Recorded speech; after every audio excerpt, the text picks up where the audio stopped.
So, nandito tayo ngayon guys sa St. Clair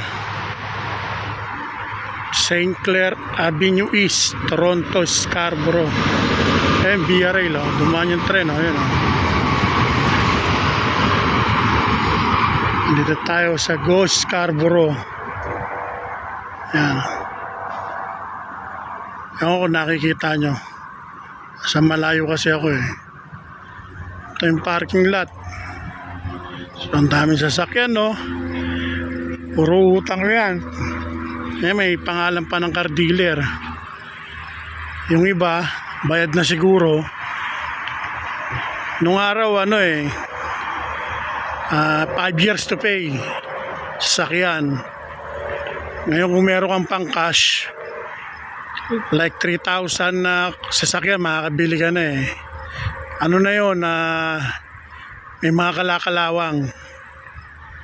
So, kaya lang, marunong kang gumawa, magmekaniko, tatagal sa'yo. Dati, bumili akong sasakyan, halagang $500 na sasakyan.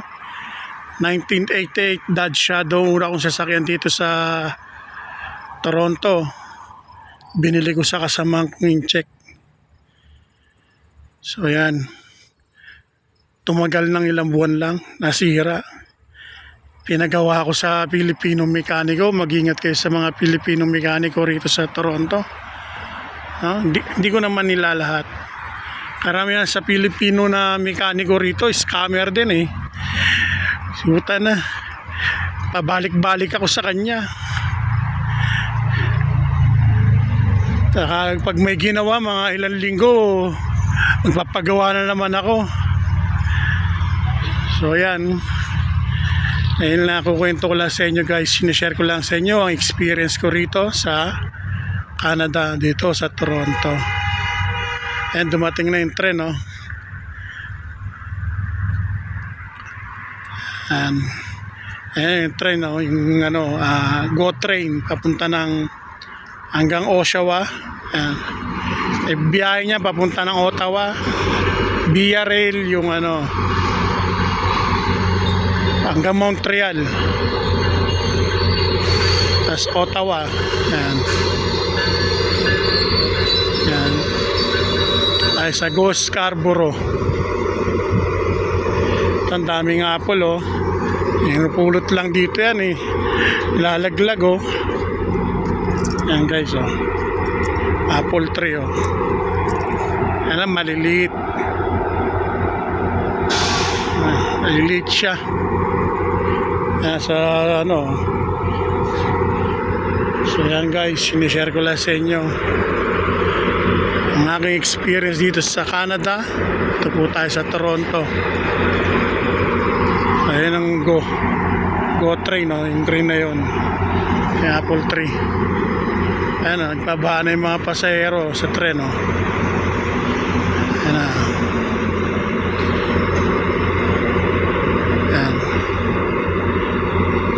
Galing ng ng Seni.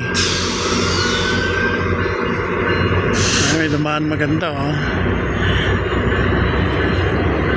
Gandang dilag. Pink. Punta ng na yan, aalis na. Hanggang Oshawa lang to.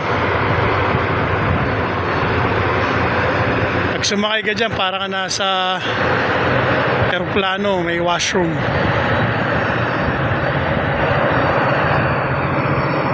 So, apple tree, oh. Parang si Kumari yata ang tesa to. Si Kumari kasi ako rito sa mga bahay na to. Dito nakatira banda. Dito. Diyan. Kamukha niya. Pause muna natin. Ayan, continue natin. Tutok lang natin dito sa apple tree. Kasi yung iba ayaw nabibidyoan.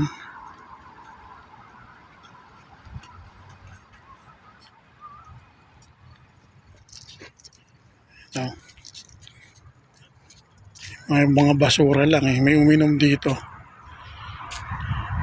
Minsan yung mga homeless dito kumakain. apple tree. Libre na. Libre na pero hindi na utang. Libre lang yung apple na yan. So ayan guys, oh. Ganda ng panahon ngayon, makulimlim. Ayun, mga bahay din, dikit-dikit. Ayan. Ibang tawag dyan, parang townhomes. May detached, may duplex, yung ganun mga tawag na bahay rito eh. Mga bahay rito guys, inutang lang sa Canada. House loan. Mayaman sa utang. Mamamatay ka rito sa Canada, may utang ka. Unless na kung naka-insured ka, may insurance ka, may iwan mo sa anak mo, sa pamilya mo. Ang bahay, oh. Dito yung kumari ko eh. Ewan ko kung dyan pa nakatira. Kamukha niya yung dumaan, kaya pinos ko muna. Ito, kalsada na to. Maambon na. Ayan.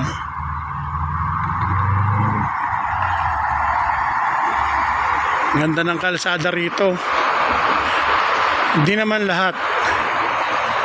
Minsan lubak-lubak yan eh. Pag summer, ang daming construction.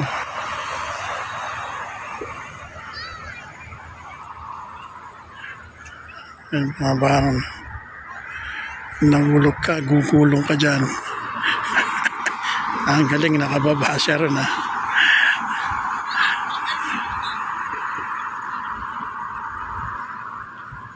Bakit tayo nandito ngayon? May hinihintay tayo. Meron pang tanim doon ah. Puro apple pala yun ah. Sa kabila, ang dami oh. Ah.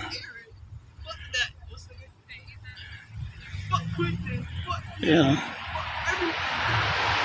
May wrapper.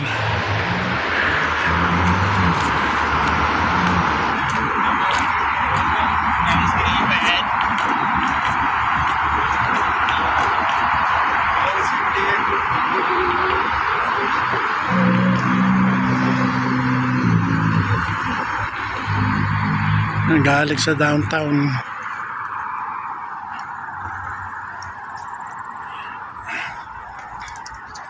Ambon, umaambon.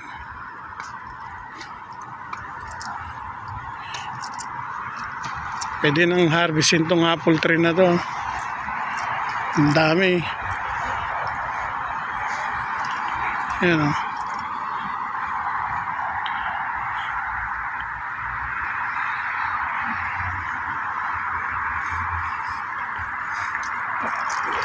Oh, pa tayo matalisod ah. Ibang klaseng apple to eh, maliliit eh. Ayan, lalakad doon ah. Pero yun, may malaki sa taas. Ay, yan na, di-restore na naman to ng Buhay Canada. Tagal ko sa Canada guys, nabuboring pa rin ako. Ito, nagkukumpulan no.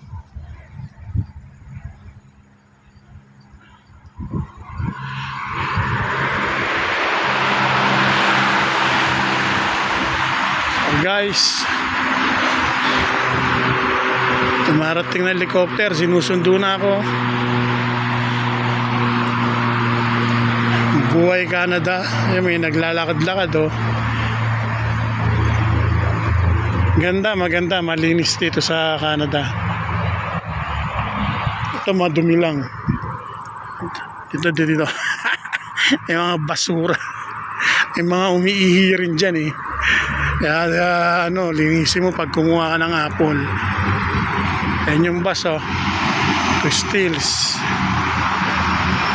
TTC bus, Toronto Transit Commission. Kaya for short, TTC bus. So guys, papaalam na ako. 10 minutes video, sapat na. Buhay Canada, my true story. Thank you for watching. Like, follow my Facebook page. Bye.